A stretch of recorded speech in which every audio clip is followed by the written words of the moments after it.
Hey everyone. So today's episode is all about a question I get almost daily from patients and clients. Is it my hormones or am I just stressed out? Like, how can I tell the difference? And honestly, it's usually both. So if you're feeling more anxious lately, struggling to sleep, or noticing mood swings and fatigue that just don't make sense, this episode is for you. We are going to unpack how stress and hormonal changes in midlife overlap and how to tell the difference between the two. And most importantly, what you can do to start feeling better. So let's dive in. Welcome to the Lifestyle PA podcast, where we talk about all things women's health and lifestyle to help you become the healthiest and happiest version of yourself. Okay, so let's start with some basics. When we talk about perimenopause, the transition leading up to menopause, which can last for a decade, we're really talking about hormonal fluctuations here, especially in estrogen and progesterone. Estrogen, our dominant female hormone, starts to decline, but it also becomes unpredictable. So it can spike and crash, often within days. This leads to symptoms like breast tenderness, mood swings, and heavy periods. And then we have progesterone. That's naturally calming and it declines even faster. And since we only produce it after ovulation, if you're not ovulating regularly in your late 30s or your 40s, your levels can drop significantly. So then let's layer in stress. When you're under chronic stress, so whether that's work, caregiving, emotional load, or even lack of sleep, which let's face it, in our late 30s and 40s, all of that is pretty inevitable in that season of life. Your body is producing more cortisol, the primary stress hormone. So here's the important part though. High cortisol suppresses progesterone. Why? Because both are made from the same precursor. So when your body is under stress, it prioritizes making cortisol over progesterone. So even if your hormones started the roller coaster, stress makes the ride way bumpier. So let's walk through a few symptoms and talk about where they're coming from. Number one, very popular, sleep disturbances. So if you're having trouble falling asleep, that's often cortisol. If it's elevated at night, your brain stays alert.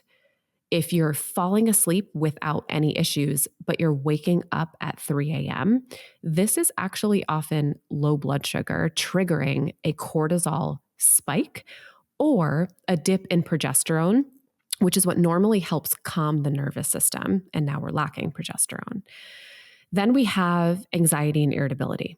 Cortisol plays a big role here, but so does estrogen, which affects serotonin and dopamine, which are our feel good brain chemicals.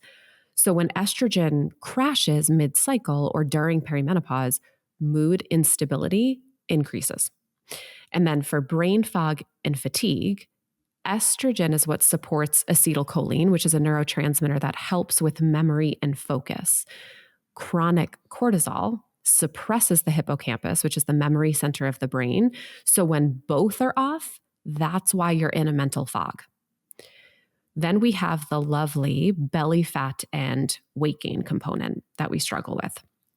Cortisol is what encourages fat storage around the midsection during this season of life. It's also what increases insulin resistance, which is what makes it harder to burn fat. Estrogen also affects fat distribution. So as it drops, fat redistributes from your hips and your thighs to the abdomen. And then you throw in the low libido and motivation overall, right? This is often tied to declining testosterone and estrogen, but stress depletes dopamine, which is also what kills motivation and pleasure. So we have a lot working against us in this season of life. So if you're asking, okay, well, so which one is it? Is it stress or is it the hormonal changes? The truth is, most of these symptoms come from the interaction between stress and hormones, not one or the other. It's never black or white, right? So the most important part here, here's the empowering part. Whether the root is stress, hormones, or both, lifestyle changes can make a real difference here. Few things being prioritize your sleep. Sleep is not just rest, it's essential hormonal repair time. You really want to focus on keeping a consistent bedtime. Cut off screens 1 hour before bed. Try the magnesium glycinate if your mind races at night. Talk to a healthcare professional about this for more personalized treatment plans. Then really eating to stabilize your blood sugar is such a vital component of thriving through this season of life. Starting each meal with protein and a healthy fat, this is what prevents cortisol spikes and it supports steady energy. You really want to limit ultra-processed carbs. That's what's triggering insulin and worsening both mood and cravings. And a higher protein diet is what supports that muscle maintenance, which also helps regulate estrogen metabolism.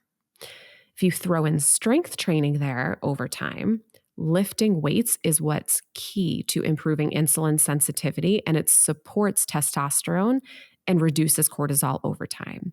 And really having it be sustainable. It's not these unrealistic expectations. So aiming for 2 to 3 sessions per week, even 20 minutes of those 2 to 3 sessions a week makes a significant difference.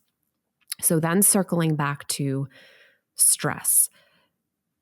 This doesn't mean, managing your stress doesn't need to include an hour of meditation a day to your already full schedule. Think of it as micro doses of calm. So 5 minutes of breath work in the morning or at night, a walk outside, journaling, or even laying on the floor in silence for 5 minutes makes a big difference. This resets your nervous system and lowers those cortisol levels. A big one too, there are so many things out there as far as apps and quick fixes and things like this. I will tell you the research continues to show over and over and over again, tracking is the most effective method to achieve results. So use a journal or a symptom tracker app to notice these patterns. Ask yourself, am I feeling this way at the same time each month? Is it after a poor night's sleep? Is there something going on at work that's super, super high stress right now? This over time is what will help you respond with intention, not just reaction. Being more mindful, being aware is the first step. So here's the truth. You're not losing your mind. You're not weak, and you're most certainly not broken. You're adapting to a brand new hormonal landscape, and with the right tools, you can feel balanced again. So today, we briefly covered how hormones and stress impact many of the same systems, why it's usually both and not just one, and then 5 practical strategies you can start right now to feel more like yourself. So if you're looking to take action today and do just one thing to take on, start tracking your symptoms for 7 days. That's it, 7 days. I want you to write down your energy, your mood, your sleep, and your stress. Most people find it beneficial to do it in like a text message to themselves or in your notes section on a separate tracker page. Whatever works for you, the best way to track it.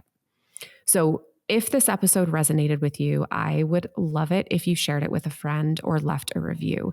This is what truly helps the show reach more women who are looking for answers and not quick fixes. And don't miss our next episode, why weight loss feels harder after 35 and what actually works now. Thank you so much for spending some time with me today. Take care, and I hope to connect with you soon. Thanks so much for listening to The Lifestyle PA. I hope you're leaving today's episode feeling empowered and supported on your health journey. If you're ready to take the next step and make real, lasting changes, I would love to invite you to join my 3-month lifestyle program. It's designed specifically for women navigating this season of hormonal and metabolic changes, focused on personalized, sustainable nutrition, movement, sleep, stress, and mindset. Head to thelifestylepa.org or message me on Instagram at the_lifestyle_PA to learn more and reserve your spot. And remember, it's the small steps that lead to the big changes. So start with one today.